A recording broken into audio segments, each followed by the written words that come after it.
አባቢ እኔ ደህና ነኝ። ዳጣ ግን ደህና አይደለችም። ምን ሆነች? አላውቅም አባቢ ግን እያለቀሰች ነው።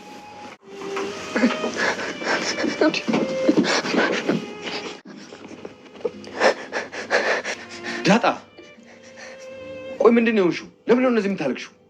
ዳጣ አክስቴም ከሆነች ማለት ነው ለአባቢ ነገር ይመታልሻል። እሺ አባዬ ደህና ነኝ። ምንድን ነው ምንም አልሆንኩም ማለት? ንገረኝ እያልኩሽ እኮ ነው። ምንድን ነው እንደዚህ የሚያስለቅስሽ? አባዬ እሷ ናት። አባዬ የጎዳና ልጅ ነሽ፣ እዚህ ምን ትሰሪያለሽ? እሷ ወደ መንገድሽ ተመለሽ ያለችኝ ነው። መድኃኒት ናት? አባዬ ግን በቃ ተረጋጋ። አባቢ ዱላ ላምጣልክ? እነዚህ ልጆች አስወጪ እንዴ! ቆይ እሱ ከየትም ወልዶ ያመጣቸው ልጆች ለምንድን ነው አንቺ የምታሳድጊው? እባክሽ መዲ በማማሙት በቃ እንደዚህ አይነቱን ሀሳብ ተዩ ይቀር። ደግሞ የሚሏት ዳጣ ነው ምናምን የምትባለው ቁርጥ ውሃን አይደል የምትመስለው? በይ እናቴ አንቺም ተኚ እኔም ልሂድ። ደህና ደሪ። እንዴ አትሄጂ በቃ ሲንግል ማሙኝ። በጣም ቀላል ነገር እኮ ነው። ትዳርሽን ፍቺ እያልሽኝ ነው? እንደዛ አላልኩሽም። እርግጠኛ ነኝ የራሱ ልጅ ናት።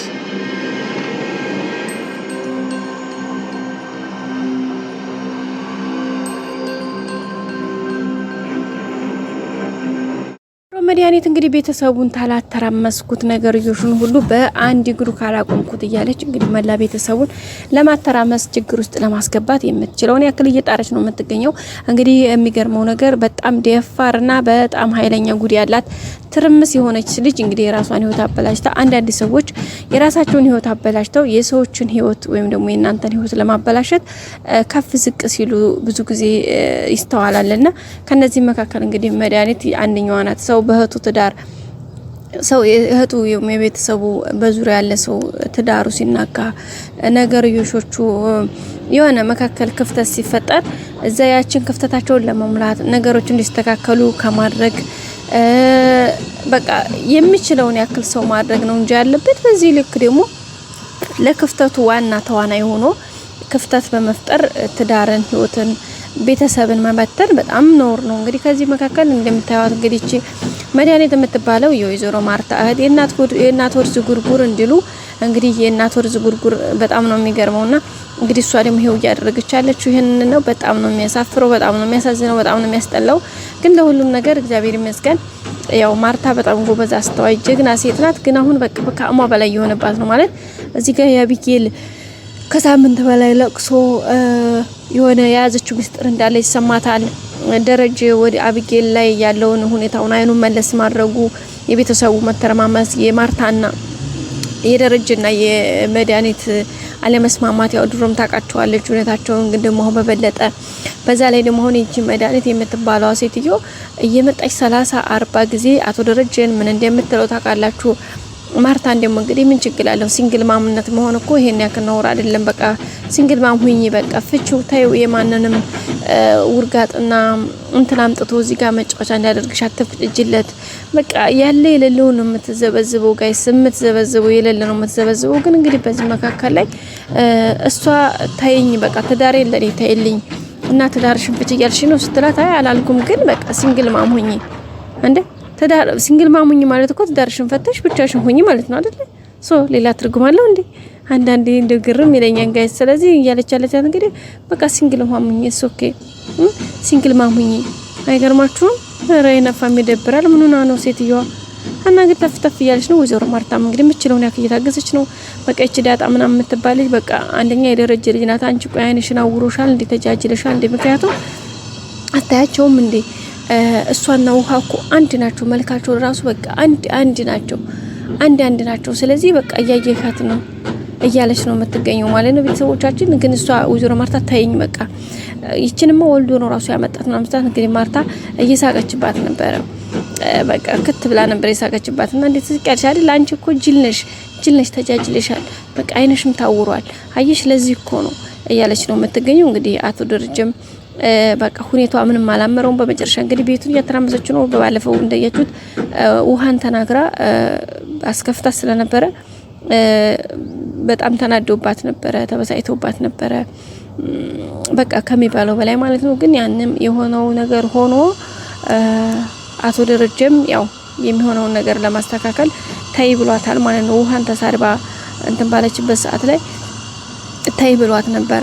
በቃ ድጋሚ እንዳትናገሪ፣ በቃ በፍጹም ልጆችን እኔን ችግር የለውም እችልሻለሁ፣ ልጆችን ግን አጠገባቸው እንዳትደርሺ፣ ምንም አይነት ቃላት እንዳትናገሪ፣ በቃ ልጆቼ ላይ ፍቺ ብሏት ነበርና እሷም እንግዲህ አይ በቃ ምንድነው የኔ ያክል ትልልቅ ልጆች እኮ ናቸው፣ ሲቀጥል ደግሞ እችን ውሃ የምትባል ልጅ ማገገሚያው የሆነ ቦታ አስገባት፣ እዚህ ጋር እኛ ጋር በጣም የሚስጠላ ነገር ነው እያለች ነበረ። እሱ በመጨረሻም እንግዲህ ልጆች እንዳትናገሪ ብሎ እንግዲህ አስጠንቅቀው ነግራት ነበረ። ግን እሷ ጭራሽ አላረፈችም።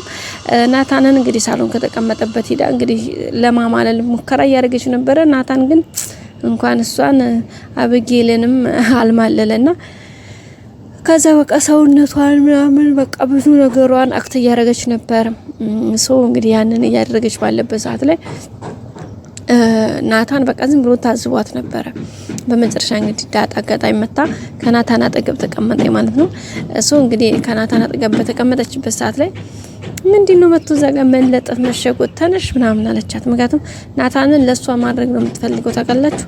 ናታንን ወደ ሷ ማድረግ ባለፈው ክፍል አይታችኋል። እንግዲህ ጊዜ እንግዲህ ዘበኛ ነው ምንም የሚያውቀው ጉዳይ የለው ምናምን፣ ግን ክላሷ ድረስ ጥርታ እናንተን ካላለክ ምን ያልሰለጠን ካንተ ባላገር ምናምን እያለች ተሰድበው ነበርና እሱ ስለፈራ አይኔ በቃይ ብሎ ጥሏት ወጣ ማለት ነው። ማለት በጣም ፈራ ምናምን ሁኔታዋን ሲያት በቃ የድፍረቷን የእንትኗን ጥግ ሲያይ በቃ አልቻለምና ተመልሶ ነው የመጣው። ሶ እንግዲህ በዛ በሆነበት ቆይታ ደግሞ እንግዲህ ዳጣን አሁን ደግሞ እየሰደበቻት ነበረና ናታንም ታይ ዳጣ መልሳት መልሽ እያለቻት ነው እያላን ነበረና በቃ ያላለችው ማትለው ነገር የላትም ጋይስ። በቃ ምን አባሻንች ከጎዳና ነው የመጣች፣ ስለዚህ ጎዳና ላይ ምን ትንሽ ብርቅ ስላላደለ ጎዳና ቤት ስለማይዘጋብሽ በቃ ውጪ፣ በቃ ቤቱን ልቀቂልን፣ ውጪልን ምናምን በቃ ታውቃላችሁ። በቃ የማይባለው ነው ስትቀባጥረባት የነበረውና በቃ ናታን ታይ ያላት ነበረ። እንግዲህ በመጨረሻም ይልቁንስ አሁን አይንህን ግለጥ፣ በቃ ተጠቀምበት፣ አሁን እቺን ዱርዬ ከዚህ ግድ ማስወጣታለሁኝ።